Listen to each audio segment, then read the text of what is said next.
नमस्कार, मैं आसफान शाह। हाल ही में रामगिरी महाराज ने नासिक की एक सभा में पैगंबर साहब को लेकर विवादित बयान दिया था, जिसके बाद रामगिरी महाराज के बयान पर कई लोगों ने विरोध जताया और रामगिरी महाराज की गिरफ्तारी की मांग की। महाराष्ट्र के कई शहरों में रामगिरी महाराज के खिलाफ मुस्लिम समाज की ओर से विरोध प्रदर्शन किए जा रहे हैं। इस मुद्दे पर ओवैसी की party all India Ittehadul Muslimeen यानी AIMIM आक्रामक रुख अपना चुकी है।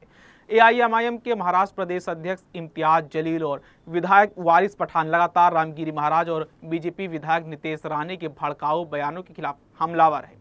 वहीं AIMIM महाराष्ट्र प्रमुख इम्तियाज जलील ने छत्रपति संभाजी नगर से चलो मुंबई तिरंगा रैली शुरू की। इम्तियाज जलील के साथ बड़ी संख्या में लोग जुड़ रहे हैं और माना जा रहा है कि आज इम्तियाज जलील अपने समर्थकों के साथ मुंबई पहुंच जाएंगे। इस मौके पर इम्तियाज जलील ने कहा कि महाराष्ट्र के अंदर जो हरकतें हो रही हैं वो सरकार की ओर से चलाई जा रही हैं। पुलिस का कैसे इस्तेमाल किया जा रहा है सबको पता है। महाराष्ट्र में जाति और धर्म की दीवारें खड़ी की जा रही हैं, दंगे भड़काने की कोशिश की जा रही है। देखिए, हमने कुछ मुद्दे रखे हुए हैं।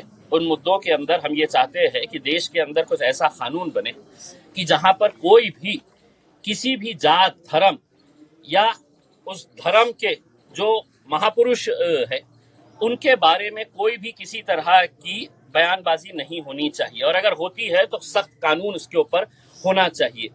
दूसरी हमने मांग की है कि ये जो राणे टाइप के पिलुआ छोड़े गए हैं इनके ऊपर कार्रवाई करेंगे या नहीं करेंगे।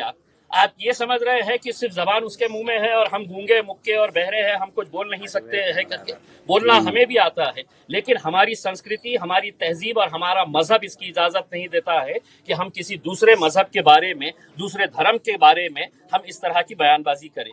तीसरा हमने ये कहा है, जो है उन्होंने सिर्फ एक शेर पढ़ा था, उस शेर के अंदर किसी जात का जिक्र नहीं था, किसी धर्म का जिक्र नहीं था, किसी इंसान के बारे में नहीं कहा गया था। उस शेर की बुनियाद के ऊपर 1 साल से ज्यादा का वक्त हो गया है, वो जेल में है। तो क्या इस तरह का कानून चलता रहेगा साहब कि जिसको जो बोलने की इजाजत हमने दिए है तुम बोलो, हम कुछ नहीं करेंगे, और खास लोगों ने अगर जरा से अभी कुछ कर दे, हम मुफ्त भी कर दे ले, तो हमारे पीछे पड़ जाएंगे।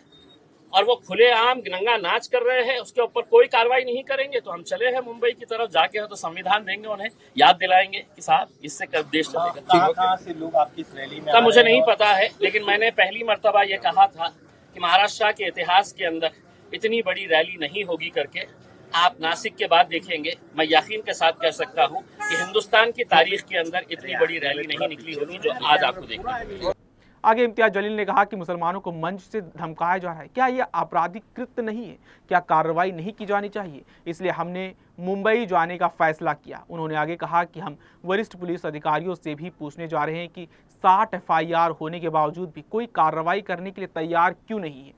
ऐसा इसलिए क्योंकि मुख्यमंत्री ने निर्देश दिया है कि कोई कार्रवाई नहीं की जानी चाहिए। सरकार जानती है कि महाराष्ट्र के अंदर जो हरकतें हो रही है वो सरकार द्वारा ही चलाई जा रही है।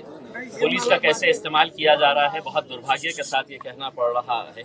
आज महाराष्ट्र में जो जाति, धर्म और मजहब की दीवारें खड़ी की जा रही है, जो दंगा भड़काने की कोशिशें की जा रही है, जो स्टेज के ऊपर खुलेआम मुसलमानों को गालियां दे रहे हैं, ये धमकी दे रहे हैं कि हम मस्जिदों में घुस कर मारेंगे, तो क्या ये के क्रिमिनल एक्ट नहीं है?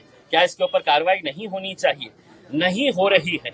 इस वजह से हमने ये फैसला किया कि हम मुंबई तक जाएंगे और महाराष्ट्र की सरकार, विशेषकर मुख्यमंत्री एकनाथ शिंदे साहब, जिन्होंने उस रामगिरी का समर्थन करते हुए ये कहा था की तुझ्या केशालाही आम्ही हात लावू देणार नाही, म्हणजे इसका मतलब ये है कि जो मानसिकता इस रामगिरी की है वही मानसिकता लेके महाराष्ट्र के मुख्यमंत्री अगर काम कर रहे हैं तो हम उन्हें यह एहसास दिलाने के लिए जा रहे थे कि ये देश चलेगा तो कायदे के हिसाब से, ये राज्य चलेगा तो कानून के हिसाब से चलेगा।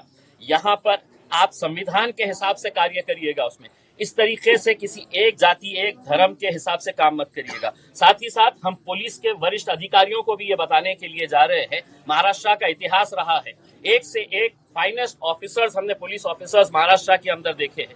क्या वजह है कि 60 FIR रजिस्टर होने के बावजूद भी कोई पुलिस वाला काम करने के लिए तैयार नहीं है, एक्शन लेने के लिए तैयार नहीं है। इसलिए नहीं लेने के लिए तैयार है कि इनके माई बाप जो है जो मुख्यमंत्री है वो आके कहे हैं कि नहीं इसको कुछ करना नहीं है, इसको इसके बाल को भी धक्का लगना नहीं चाहिए। जब उन्होंने कह दिया है तो उनके नीचे के जो प्यादे हैं वो स्टेज के ऊपर खड़े रह के मुसलमानों को हर रोज गालियां दे रहे हैं।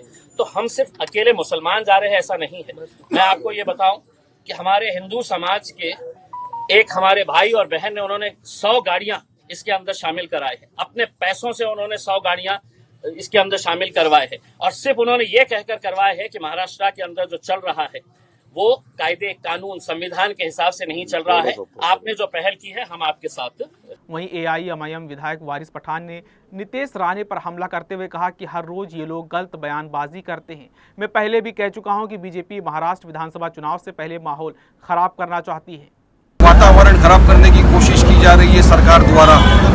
अब बीच में रामगिरी आ गए, उन्होंने हमारे हुजूर मोहम्मद मुस्तफा सल्लल्लाहु अलैहि वसल्लम की शान में गुस्ताखी की। उन्होंने अपने अल्फाजों से तमाम भारतीयों का, तमाम देशवासियों का, दुनिया भर के लोगों का, मुसलमानों का दिल दुखाया है। हमने उसके खिलाफ एहतियात किया, हमने FIR दर्ज कराया, लेकिन अब तक सरकार उनको हिरासत में नहीं लेती। यहाँ तक के महाराष्ट्र के मुख्यमंत्री शिंदे जी कहते हैं कि इसका हम बाल भी बांका नहीं होने देंगे। तो हमारा ये कहना है कि देश संविधान से चलेगा, कायदे कानून का पालन सबको करना है, आपकी दादागिरी से नहीं चलेगा। तो हमने आह्वान दिया था, हमारे महाराष्ट्र यूनिट के प्रेसिडेंट इम्तियाज जलील साहब ने आह्वान दिया कि हम सब मुंबई आएंगे, चलो मुंबई का नारा दिया। और आज महाराष्ट्र से मुख्तलिफ सियासत के पार्टियों के लोग, तमाम उलेमाए कराम, तमाम जो हुजूर मोहम्मद मुस्तफा सल्लल्लाहु अलैहि वसल्लम की इज्जत करते हैं, जो उनके दिल में बसे, रोम रोम में बसे, शान में गुस्ताखी की गई है किसी, उसके लिए रास्ते पर उतर गए। आज सब आ रहे हैं, चलो मुंबई हम जाएंगे, मंत्रालय में संविधान देंगे। हमारे साथ मुंबई प्रेसिडेंट हमारे रईस लश्करिया साहब है, महिला प्रेसिडेंट हमारी बहन है रिजवाना ईसा जी, हम सब और पूरा मुंबई आप देखिए सब जमा हो गया यहाँ पे, पूरा महाराष्ट्र के लोग आ चुके हैं। हम ये पैगाम देना चाहते थे कि अब हम शांति में यकीन मानते हैं, हम नहीं चाहते कि वातावरण खराब हो। इसलिए संविधान ने जो हमको अधिकार दिया है कि हम पीसफुल प्रोटेस्ट कर सकते हैं, ये हमारा प्रोटेस्ट है, ये हमारा एहतजाज है। हम चाहते हैं कि सरकार फौरन कार्रवाई करे और रामगिरी जैसे लोगों को हिरासत में डाले। उसके बाद वो राणे आ गया, छोटा सा टिल्लू आके बोल रहा है कि तुम्हारी मस्जिदों में घुस घुस के तुमको चुन चुन के मारेंगे। उसके खिलाफ आज तक कोई कदम नहीं उठाया जाता। इतने सारे FIR उसके खिलाफ फाइल हो गया, अब तक उनको अरेस्ट नहीं किया गया होता। अगर ये बात वारिस पठान बोल दिया होता तो अब तक सलाखों के पीछे होता। मगर ये नफरती चिंटू आज भी खुली फिजाओं में घूम रहा है, क्योंकि इसको सरकार का शर है। हम चाहते हैं कि सरकार ऐसे लोगों को उठा के जेल में डाले और महाराष्ट्र का जो वातावरण है उसको बिगाड़ देते सरकार बढ़। आपको बता दें कि सांगली जिले में एक जनसभा को संबोधित करते हुए बीजेपी विधायक नितेश राणे ने विवादित बयान दिया था, जिसमें उन्होंने कहा था कि सिर्फ 24 घंटे के लिए पुलिस कर्मियों को छुट्टी दे दीजिए, इसके बाद हम अपनी ताकत दिखा देंगे। वैसे जिस प्रकार से महाराष्ट्र में चुनाव से पहले सांप्रदायिकता को बढ़ावा दिया जा रहा है, उससे कहीं ना कहीं चुनाव पर असर पड़ना संभव है। वहीं एआईएमआईएम औरंगाबाद से मुंबई तक जो रैली निकाली है, उस पर विरोधियों की ओर से कहा जा रहा है कि एआईएमआईएम का शक्ति प्रदर्शन है। ऐसी और न्यूज़ देखने के लिए DC न्यूज़ इंडिया को सब्सक्राइब करें और वीडियो को भी शेयर करें।